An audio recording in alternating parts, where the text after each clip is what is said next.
안녕하세요. 요즘 한국 증시가 정말 뜨겁죠? 기록적인 랠리다 뭐다 해서 다들 들어보셨을 텐데 오늘 이 자료 분석에서는요. 대체 뭐가 이 엄청난 열기를 만들어내고 있는지 그 속을 한번 제대로 파헤쳐 보겠습니다. 자, 그럼 바로 본론으로 들어가 볼까요? 지금 모두의 입에 오르내리는 마법의 숫자, 바로 코스피 5000입니다. 아, 진짜 한때는 꿈의 숫자였는데 이젠 정말 현실적인 목표처럼 느껴지네요. 그리고 이 꿈을 현실로 만들고 있는 게 뭐냐? 바로 이 어마어마한 돈입니다. 무려 92조 원이 넘는 돈이 지금 투자되려고 대기 중이라는 거죠.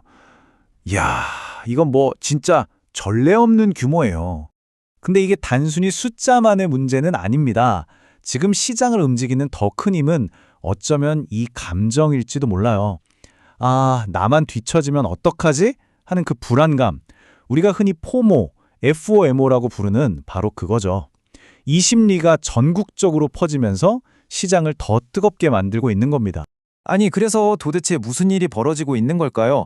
지금 보시는 것처럼 코스피 지수가 무려 10일 거래일 연속으로 올랐어요. 이러면서 엄청난 돈을 그냥 싹 빨아들이고 있는 거죠. 시장이 뭐랄까 그야말로 활활 타오르고 있습니다. 자, 그런데 여기서 진짜 재밌는 부분이 나옵니다. 이 모든 상승장이 놀랍게도 원화 가치는 오히려 약한, 그러니까 고환율 상황에서 벌어지고 있다는 거예요. 좀 이상하지 않나요? 예전 같으면요, 원화 약세는 완전 빨간불이었어요. 1997년 외환위기나 2008년 금융위기 때처럼요. 이거 경제위기 오는 거 아니야? 하면서 외국인 투자자들은 그냥 썰물처럼 쩍 빠져나갔죠. 환율이 오르면 주가는 떨어진다. 이게 그냥 공식이었거든요. 근데 왜 이번에는 다를까요? 도대체 뭐가 바뀐 걸까요? 한마디로 게임의 룰이 바뀐 겁니다. 우리나라 수출 대기업들한테는요, 이 약한 원화가 오히려 사상 최대 이익을 안겨주는 기회가 됐고요. 이제 외국인 투자자들은 이 상황을 위험이 아니라 싸게 살 수 있는 기회로 보고 있다는 거죠. 이런 새로운 환경이 만들어낸 결과가 뭐냐? 바로 전혀 다른 두 종류의 개인 투자자입니다. 자, 한쪽에는 해외에 좋은 주식에 투자하는 우리가 서학개미라고 부르는 분들이 있고요. 다른 한쪽에는 국내 시장에서 빚을 내서 크게 베팅하는 신용거래 투자자들이 있습니다. 이 서학개미 분들은요, AI나 로봇 같은 미래 기술에 대한 믿음이 엄청나요. 그래서 환율이 1470원이 넘는 이런 불리한 상황에서도 에이, 상관없어 하면서 테슬라 같은 주식을 그냥 막 사들이고 있는 겁니다. 자, 그런데 반대로 국내의 이 신용거래 투자자들은요, 되게 놀라운 사실이 하나 있어요. 전체 개인 투자자 중에서 고작 5.5%밖에 안 되는 아주 소수라는 겁니다. 자, 그럼 여기서 핵심적인 질문이 나오죠.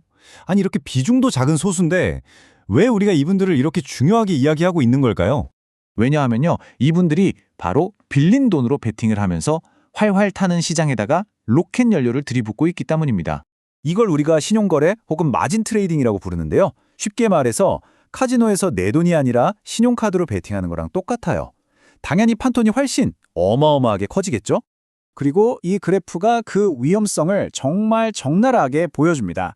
한 연구 결과를 보면요. 수수료 같은 거래 비용을 다 빼고 나니까 신용거래 투자자들의 평균 수익률이 일반 투자자보다 훨씬 눈에 띄게 낮았다는 거예요. 데이터를 뜯어보면 그 이유가 보입니다. 이분들은 일반 투자자보다 3배 이상 잦은 매매를 하고요. 그것도 분산 투자 대신에 변동성 큰 몇몇 소형주에 몰빵하는 아주 투기적인 성향을 보인다는 거죠. 자, 그럼 지금까지 나온 조각들을 한번 모아서 큰 그림을 그려볼까요?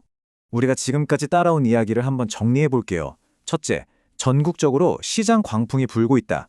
둘째, 과거의 환율 공식이 깨진 새로운 경제 현실이 나타났다. 셋째, 이 열기를 소수의 투자자들이 고위험 베팅으로 증폭시키고 있다. 그리고 넷째, 데이터는 그 결과가 냉정하게도 좋지 않다고 말해준다. 바로 이겁니다.